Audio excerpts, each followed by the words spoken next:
ಜನೌಷಧಿ ಕೇಂದ್ರಗಳ ವಿರುದ್ಧ ಆರೋಗ್ಯ ಇಲಾಖೆ ಸಮರ ಸಾರಿದೆ. ಜನೌಷಧಿ ಮಳಿಗೆಗಳಲ್ಲಿ ಬ್ರಾಂಡೆಡ್ ಔಷಧಿಗಳ ಮಾರಾಟ, ಔಷಧಗಳನ್ನು ಹೊರತುಪಡಿಸಿ ಇತರ ವಸ್ತುಗಳ ಮಾರಾಟ ಆಗ್ತಿದೆ ಅನ್ನೋ ಆರೋಪ. ರಾಜ್ಯದ ಎಲ್ಲಾ ಜನೌಷಧಿ ಕೇಂದ್ರಗಳ ಬಗ್ಗೆ ವರದಿಯನ್ನ ಕೇಳಲಾಗಿದೆ. ಜನೌಷಧಿ ಕೇಂದ್ರಗಳ ತಪಾಸಣೆಯನ್ನ ನಡೆಸಿ ವರದಿ ಸಲ್ಲಿಕೆ. ಬ್ರಾಂಡೆಡ್ ಔಷಧಿ ಮಾರಾಟ ಕುರಿತು ದೂರು ಬಂದ ಹಿನ್ನೆಲೆಯಲ್ಲಿ ಈ ಕ್ರಮವನ್ನು ತೆಗೆದುಕೊಳ್ಳಲಾಗಿದೆ. ಬ್ರಾಂಡೆಡ್ ಔಷಧಿ ಮಾರಾಟದ ವಿರುದ್ಧ ವಿಶೇಷ ಪರಿಶೀಲನೆ, ಔಷಧಿ ಖರೀದಿ, ಸಂಗ್ರಹಣೆ, ಮಾರಾಟದ ದಾಖಲೆಗಳ ಪರಿಶೀಲನೆ ನಡೆದಿದೆ. ರಾಜ್ಯದ ಎಲ್ಲ ಜನೌಷಧಿ ಕೇಂದ್ರಗಳ ವರದಿಯನ್ನ ಕೂಡ ಸಲ್ಲಿಕೆ ಮಾಡಲಾಗಿದೆ. Hotel Management with AI. Join IIHM, International Institute of Hotel Management. ಯಾವ ರೀತಿಯಾಗಿ ಬ್ರಾಂಡೆಡ್ ಔಷಧಿಗಳನ್ನು ಮಾರಲಾಗ್ತಾ ಇದೆ, ಅದರ ಖರೀದಿ ಎಷ್ಟರ ಮಟ್ಟಿಗೆ ಇದೆ, ಯಾವ್ಯಾವ ಔಷಧಿಗಳು. 133 ಜನೌಷಧಿ ಕೇಂದ್ರಗಳಿಗೆ ಸರ್ಕಾರ ಶೋಕಾಸ್ ನೋಟಿಸ್. ರಾಜ್ಯಾದ್ಯಂತ 2 ದಿನ 172 ಔಷಧ ಮಳಿಗೆಗಳ ಪರಿಶೀಲನೆ. 2 ದಿನಗಳ ಅಂಕಿಅಂಶಗಳ ವರದಿ ಸಲ್ಲಿಕೆ. ರಾಜ್ಯಾದ್ಯಂತ 2 ದಿನಗಳಲ್ಲಿ 172 ಔಷಧ ಮಳಿಗೆಗಳ ಪರಿಶೀಲನೆಯಾಗಿದೆ. ಈ ಪೈಕಿ 133 ಔಷಧ ಮಳಿಗೆಗಳಿಗೆ ಶೋಕಾಸ್ ನೋಟಿಸ್ ಅನ್ನು ಜಾರಿ ಮಾಡಲಾಗಿದೆ. 21 ಮಳಿಗೆಗಳು ತಕ್ಷಣವೇ ನಿಯಮ ಪಾಲನೆ ಮಾಡಬೇಕು ಅಂತ ಹೇಳಿ ಸೂಚನೆಯನ್ನ ಕೊಡಲಾಗಿದೆ.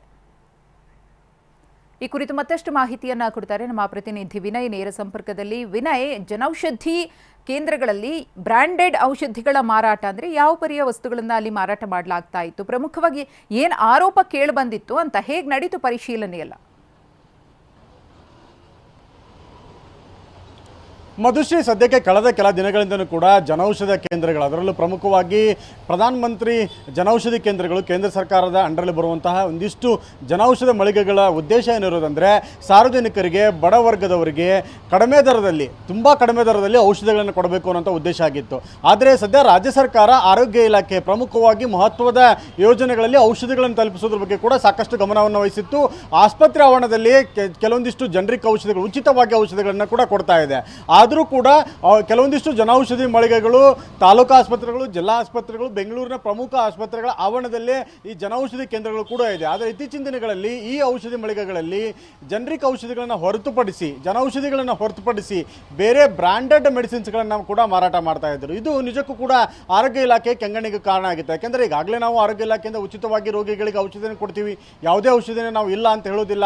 ಉಚಿತವಾಗಿ ಔಷಧಿ ಕೊಟ್ಟರೂ ಕೂಡ ಜನೌಷಧಿ ಮಳಿಗೆ ಆರೋಗ್ಯ ಇಲಾಖೆ ವ್ಯಾಪ್ತಿಯಲ್ಲಿರುವಂಥ ಆಸ್ಪತ್ರೆ ಒಳಭಾಗದಲ್ಲಿದ್ದರೂ ಕೂಡ ನಾವು ಅವುಗಳಿಗೆ ಕೆಲವೊಂದಿಷ್ಟು ಸೂಚನೆಗಳನ್ನು ಕೂಡ ಕೊಟ್ಟಿದ್ವಿ. ಆದರೆ ಇವ್ಯಾವುದೂ ಫಾಲೋ ಆಗ್ತಾ ಇಲ್ಲ. ಬ್ರಾಂಡೆಡ್ ಮೆಡಿಸಿನ್ಗಳನ್ನು ಮಾರಾಟ ಮಾಡ್ತಾ ಇದ್ದಾರೆ. ಇದರ ಜೊತೆಗೆ ಕೆಲವೊಂದಿಷ್ಟು ಅನ್ಯ ವಸ್ತುಗಳು, ಬೇರೆ ಬೇರೆ ಇತರ ವಸ್ತುಗಳನ್ನು ಕೂಡ ಅವರು ಈ ಒಂದು ಮೆಡಿಕಲ್ ಸ್ಟೋರ್ಗಳಲ್ಲಿ ಮಾರಾಟ ಮಾಡ್ತಾ ಇದ್ದಾರೆ. ಕೆಲವೊಂದಿಷ್ಟು ಔಷಧಿಗಳು, ಈ ಎಕ್ಸ್ಪೈರ್ ಆಗಿರುವಂಥ ಔಷಧಿಗಳು ಕೂಡ ಹಿಂದೆ ಈ ಒಂದು ಡ್ರಗ್ ಕಂಟ್ರೋಲ್ ಕೂಡ ಅದನ್ನು ತಪಾಸಣೆ ಮಾಡಿತ್ತು. ಆ ವೇಳೆ ಕೂಡ ಪತ್ತೆಯಾಗಿತ್ತು. ರಾಜಧಾನಿಯ 2 ಜನೌಷಧಿ ಮಳಿಗೆಗಳಲ್ಲಿ ಅನ್ಸೇಫ್ ಆಗಿರುವಂಥ ಮೆಡಿಸಿನ್ಸ್ಗಳನ್ನು ಮಾರಾಟ ಮಾಡ್ತಾ ಇದ್ದಾರೆ ಅನ್ನೋ ಆರೋಪ ಕೂಡ ಕೇಳಿ ಬಂದಿತ್ತು. ಹೀಗಾಗಿ ಇಂತಹ ಔಷಧಿಗಳ ಮಳಿಗೆಗಳ ಮೇಲೆ ಸಾಕಷ್ಟು ಕಟ್ಟುನಿಟ್ಟಿನ ಕ್ರಮಗಳನ್ನು ತೆಗೆದುಕೊಳ್ಬೇಕು. ಬ್ರಾಂಡೆಡ್ ಮೆಡಿಸಿನ್ಸ್ಗಳನ್ನು ಈ ಔಷಧ ಮಳಿಗೆಗಳಲ್ಲಿ ಮಾರುವಂತಿಲ್ಲ. ಇದು ಜನರ ಆರೋಗ್ಯಕ್ಕೆ ಸಮಸ್ಯೆ ಆಗುತ್ತೆ. ಹೀಗಾಗಿ ಯಾರೇ ಬ್ರಾಂಡೆಡ್ ಔಷಧಿಗಳನ್ನು ಮಾರಾಟ ಮಾಡೋದಿದ್ರೂ ಕೂಡ ಈಗ ನಿಗದಿಯಾಗಿರುವಂಥ ಔಷಧ ಮಳಿಗೆಗಳಲ್ಲಿ ಖರೀದಿ ಮಾಡ್ಬೋದು. ಆದರೆ ಔಷಧ ಮಳಿಗೆಗಳಲ್ಲಿ, ಅದರಲ್ಲಿ ಪ್ರಮುಖವಾಗಿ ಜನೌಷಧ ಮಳಿಗೆಗಳಲ್ಲಿ ಈ ಬ್ರಾಂಡೆಡ್ ಮೆಡಿಸಿನ್ಸ್ಗಳನ್ನು ಮಾರಾಟ ಮಾಡಬಾರ್ದು ಅನ್ನೋಂಥ ರೂಲ್ಸ್ ಇದೆ.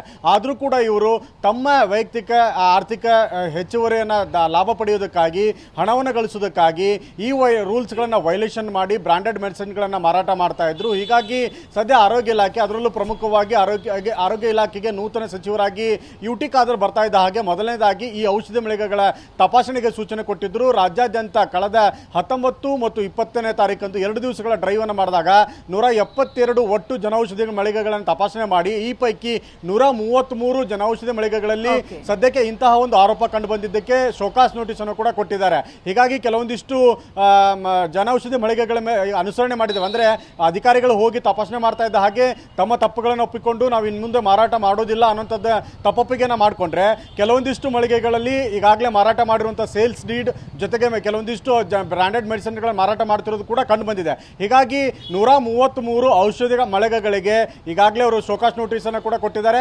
ಮುಂದೆ ಕಾನೂನು ಕ್ರಮಕ್ಕೂ ಕೂಡ ಮುಂದಾಗುವಂಥ ಸಾಧ್ಯತೆ ಇದೆ. ಈಗಾಗಲೇ ಆರೋಗ್ಯ ಇಲಾಖೆ ಕೂಡ ತಮ್ಮ ಆರೋಗ್ಯ ಆಸ್ಪತ್ರೆ ವ್ಯಾಪ್ತಿಯಲ್ಲಿ ಜನೌಷಧಿ ಜನೌಷಧಿ ಮಳಿಗೆಗಳಿಗೆ ಮುಂದಿನ ದಿನಮಾನಗಳಲ್ಲಿ ನಾವು ಹೊಸದಾಗಿ ತೆರೆಯೋದಕ್ಕೆ ಅವಕಾಶವನ್ನು ಕೊಡೋದಿಲ್ಲ ಅನ್ನೋಂಥ ಕ್ರಮಕ್ಕೂ ಕೂಡ ಮುಂದಾಗಿದೆ. ಹೀಗಾಗಿ ಸದ್ಯಕ್ಕೆ ರಾಜ್ಯ ಆರೋಗ್ಯ ಇಲಾಖೆ ನಾವೇ ಸೂಕ್ತ ಔಷಧಿಗಳನ್ನು ಕೊಡುವಂಥ ಸಂದರ್ಭದಲ್ಲಿ ಕೇಂದ್ರದ ಈ ಜನೌಷಧಿ ಕೇಂದ್ರಗಳು ನಮ್ಮ ಆಸ್ಪತ್ರೆ ವ್ಯಾಪ್ತಿಯಲ್ಲಿ ಅವಶ್ಯಕತೆ ಇಲ್ಲ ಅನ್ನೋಂಥ ಕಾರಣಕ್ಕಾಗಿ ಈ ರೀತಿಯಂಥ ನಡೆಯನ್ನು ಮುಂದಾಗಿದೆ. ಜೊತೆಗೆ ವೈಲೇಷನ್ ಮಾಡುವಂತಹ ಔಷಧ ಮಳಿಗೆಗಳ ವಿರುದ್ಧ ಕೂಡ ಕಠಿಣ ಕ್ರಮಕ್ಕೆ ಮುಂದಾಗಿರುವಂಥದ್ದು ಮಧುಶ್ರೀ. ಧನ್ಯವಾದ ವಿನಯ್ ತಮ್ಮ ಮಾಹಿತಿಗಾಗಿ.